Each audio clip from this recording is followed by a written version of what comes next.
English second के पास अपने कदमों को रख रहे हैं। आज का जो पढ़ाई आपका होगा, use of preposition with noun और जेरंड का प्रयोग करके सिंपल सेंटेंस कैसे बनाएंगे हम लोग, पहले समझेंगे सब लोग। आज use of preposition with noun और जेरंड का प्रयोग करके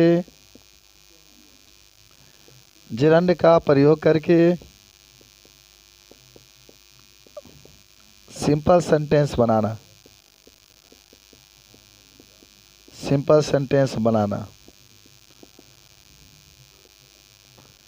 देखो पहले समझेंगे। आपके पास इस चैप्टर का लास्ट हेडिंग आज का है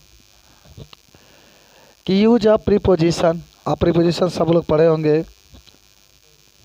आप प्रीपोजिशन को हिंदी में संबंध सूचक वाच्य कहते हैं, जो संबंध को बताता है, जिसको जोड़ने के लिए, जैसे कहीं विथ आ गया, देखो मैं बताता हूँ आपको। मैं सुनो था मेरी आवाज़, अरे मेरी आवाज़ सुनेंगे तभी कहीं खड़े होकर दो शब्द बोल पाओगे इसके बारे में। तो पहले बात प्रीपोजिशन की होगी। प्रीपोजिशन जिसको हम लोग संबंधवाचक कहते हैं हिंदी में, यानी यह नाउन के पहले प्रयोग किया जाता है। पहले समझना है बाबू, नाउन के पहले प्रयोग किया जाता है। कवन? प्रीपोजिशन। जैसे आप देखेंगे कि प्रीपोजिशन के रूप में का फार का भी प्रयोग करते हैं, जिसका अर्थ होता है के लिए, या बाई, ये भी एक प्रीपोजिशन है, के द्वारा। या विथ, ये भी एक प्रकार के प्रीपोजिशन है, इधर लिख देते हैं, विथ, के साथ हम लोग कहते हैं। चौथा कह सकते हैं इन स्पाइट, इसको कहते हैं के बावजूद। या और भी आपके आ सकता है। मान लो कि विदाउट दे दिया आपका। विदाउट माने क्या होता है? बिना। और बिसाइड माने के द्वारा। घर जाके मन करता का तारा तने पढ़ा ना मर्द का छटला बड़ा, उससे कोनो फायदा नहीं के। चला, तफार का मतलब के लिए, बाई का मतलब के द्वारा। जैसे जैसे वाक्य कहेगा, ये कुछ प्रीपोजिशन है जिसका प्रयोग हमेशा नाउन के पहले करते हैं। अच्छा, तनी एक शब्द में और एक बार फिर बता दें आपको, नाउन क्या होता है। नाउन का मतलब होता है किसी का नाम, उसी का हम लोग क्या कहते हैं? नाउन कहते हैं। किसी का नाम अगर ले लिए तो नाउन। अब क्या बचा? जेरंड आपका है। तो सुनो जेरंड क्या होता है, सुनो बाबू ध्यान से। जब वर्ब के पहले रूप में आईएनजी लगा देते हैं, तो इसे जेरंड कहते हैं। वर्ब के पहले, जैसे मान लो कि यहाँ पर प्ले दिया है, उदाहरण कुछ हम लोग देख लेते हैं। मान लो प्ले दे दिया, तो इसमें आईएनजी लगा देंगे तो प्लेइंग माना होता है खेलना, अंतिम में ना आ जाता है। रीडिंग हो जाएगा, गोइंग हो जाएगा, ठीक है, लुकिंग हो जाएगा, राइटिंग हो जाएगा। सभी जेरंड है, सभी क्या है? जेरंड है। जब वर्ब में क्या लगा देंगे, वर्ब के पहला रूप में आईएनजी लगा देंगे, तो इसको हम लोग जेरंड कहते हैं। पहले समझ लीजिए। ऑफर है ना लिखने की। अच्छा, ऑफर माने क्या होता है? ऑफर की हिंदी में क्या कहता है बताइए? चलिए, ऑफर की हिंदी में कहा जाता है राजी करना। ऑफर की हिंदी में क्या कहा जाता है? राजी। जैसे कोई होता है ना, कहता है कि ये मोबाइल 10,000 के आपके माने 2000 रुपया का ऑफर है, माने छूट है। तो ऑफर का मतलब आपको राज़ी करेगा कि 10,000 है, अब 2000 रुपया का आपका ऑफर है, छोड़ दीजिए, 2000 रुपया कम करके 8000 रुपया दे दीजिए। किसी को ऑफर का मतलब होता है राज़ी करना। अब सुनिए पंडित जी, आपके पास आता है, आफ्टर का नाम भी सुने होंगे। तो पहले देखो बाबू हम लोग कि कैसे हम लोग वाक्य को बनाएंगे। देखो पहला आपका है, सबसे पहले हम लोग प्रयोग कर रहे हैं फार का प्रयोग। किसका प्रयोग? ए नंबर आपको लिख रहे हैं फार का प्रयोग। फार का मतलब होता है के लिए। फार का मतलब क्या होता है? के लिए।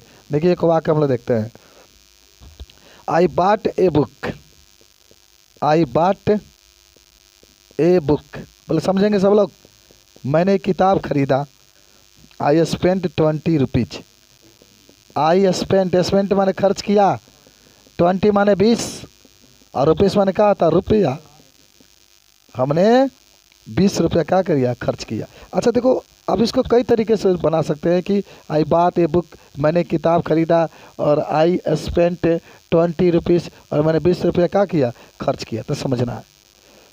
अब इसको यहाँ पर खर्च की जब भी बात है, ज़िंदगी में कभी भी खर्च आपको दिखाई दे, मैंने एक मोबाइल ख़रीदा और आई स्पेंट 10,000 रुपीज़, जब भी आपका होता है जितना पैसा आप खर्च करेंगे उसके लिए हमेशा फार का प्रयोग करते हैं। जैसे जब आप इसको सिंपल में बनाएंगे, समझ लीजिए सिंपल सेंटेंस में जब बनाएंगे तो आप लिखेंगे कि आई बाट। बाट मैंने क्या किया? खरीदा। पास्ट इंडेफिनिट में है बाबू, पास्ट इंडेफिनिट में है। आई बाट ए बुक। आई बाट ए बुक, देखो आई हट जाएगा, स्पेंट हट जाएगा, और फार का प्रयोग करेंगे और फिर लिखेंगे 20 रुपीज़। सिंपल का मतलब होता है कितना हटा सकते हैं, अधिक से अधिक हटा सकते हैं। तो क्या कहेगा? I bought a book for 20 rupees. मैंने क्या कहोगे? मैंने एक किताब खरीदा जिसके लिए 20 रुपया खर्च हुआ, या 20 रुपया मैंने खर्च किया। बात समझे ना? तो आई बॉट ए बुक, बाकी आई स्पेंट वगैरह सब हट गया है, फॉर 20 रुपीज़ आपका हो जाएगा। अच्छा, ये फार लगा कर प्रयोग किया गया। एक और आपको दिखा रहा है कि हीज हाउस। अब तनी 8 के प्रयोग देख लेते हैं। 8 का प्रयोग, बी नंबर है 8 का प्रयोग। अच्छा, 8 का प्रयोग किसके लिए किया जाता है? आकाश बता रहा है, मुझे एक बार बताया था, याद है। 8 का प्रयोग किसके लिए किया जाता है? या इन का प्रयोग, या इन। देखो 8 का प्रयोग तो छोटे स्थानों के लिए किया जाता है, और इन का प्रयोग बड़े स्थानों के लिए किया जाता है। 8 का प्रयोग या इन का प्रयोग। जैसे दूसरा एग्जाम्पल है, his house was searched. His house, his माने क्या होता है? उसका। हाउस माने घर, वाज माने था, सर्चेड, सर्चेड माने होता है खोजबीन। मानो उसके घर में खोजबीन चल रही थी, सर्च चल रहा था, खोज चल रहा था। He was absent at that time, और ही वाज एब्सेंट। एब्सेंट माने क्या होता है? अनुपस्थित था। He was absent at that time, उस समय वो क्या था भाई? अनुपस्थित था। अच्छा, ऐसे कंडीशन में जब भी आए ना, आप घर में है, घर में पुलिस पहुंची है, या आप जंगल में है, जंगल में खोजबीन चल रही है, कहीं भी खोजबीन की बात होती है तो वहाँ पर इन का प्रयोग करते हैं हमेशा। ये सब प्रीपोजिशन का यूज हो रहा है, तनी आपको मैंने याद कर ही लेना चाहिए। 10 गो वाक्य भाई यार याद कर लो बस। दिक्कत है, दिक्कत का लगातार आजकल आपकी पूरा कल दिन भर पढ़ते रहना, कहीं मत जाना। किताब के साथ मोहब्बत कर, इतना मोहब्बत करो किताब से, कहे कि हाँ हम तुम्हारे साथ कभी छोड़ने वाले नहीं है।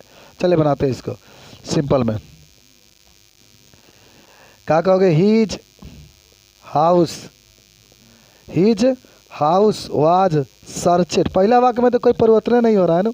His house was searched, searched. अब आके हिज, ही हट जाएगा, वाज हट जाएगा, सब हट जाएगा, खाली लिखेंगे इन हिज एब्सेंट। इन मेन जो वाक्य होगा ना उसको लिख लेना है।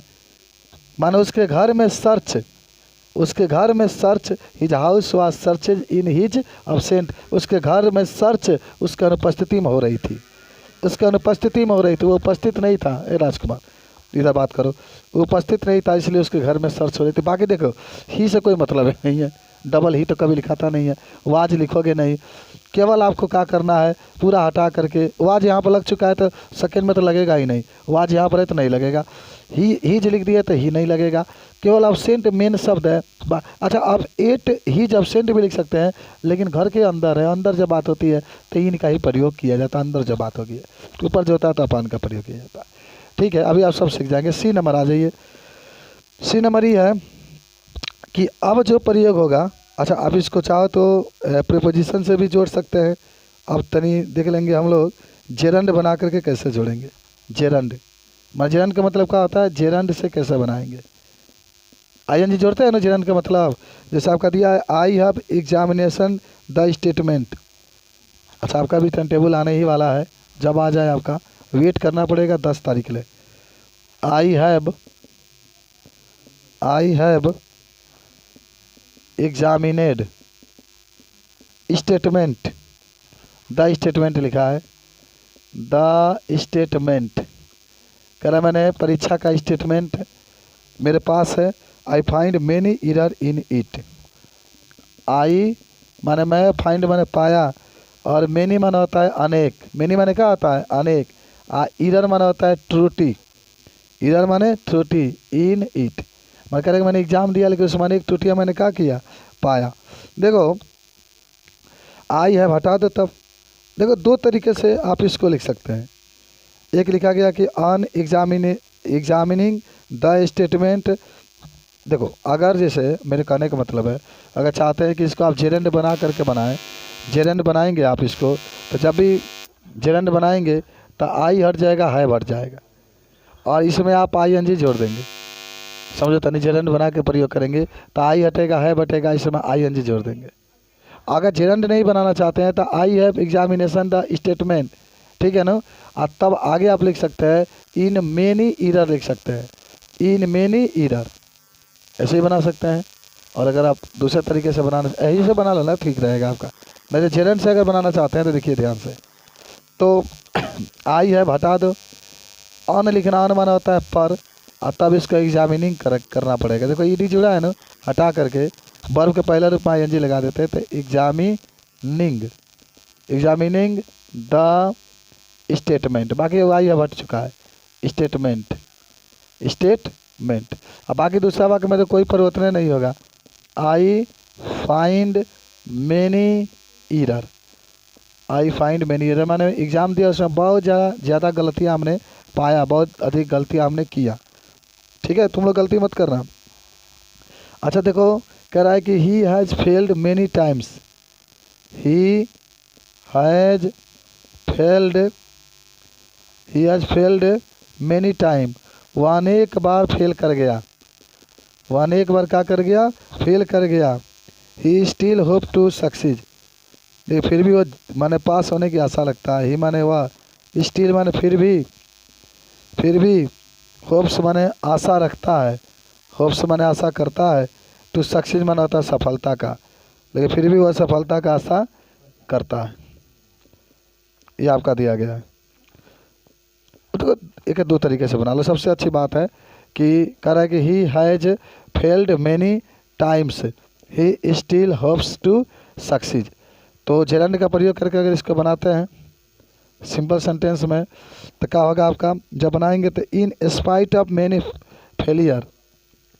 देखो जब इन स्पाइट आप लिख देंगे, in spite of many failure माने वो अनेक बार का रहा, असफल रहा, लेकिन फिर भी ही आई स्टिल हट जाएगा, होप्स टू सक्सीड, लेकिन फिर भी उसे सफल होने की, कुछ समझ में आया बताओ। देखो ये क्या है ना, इसमें आप जेरेंड का प्रयोग करिए, अन्यथा आप चाहिए तो क्या करिए, इन स्पाइट का प्रयोग करके बना सकते हैं। इसको नोट कर लो, फिर आपको जब नेक्स्ट टाइम होगा फिर एक बार इसको बता करके तब आपको दिया जाएगा बनाने के लिए।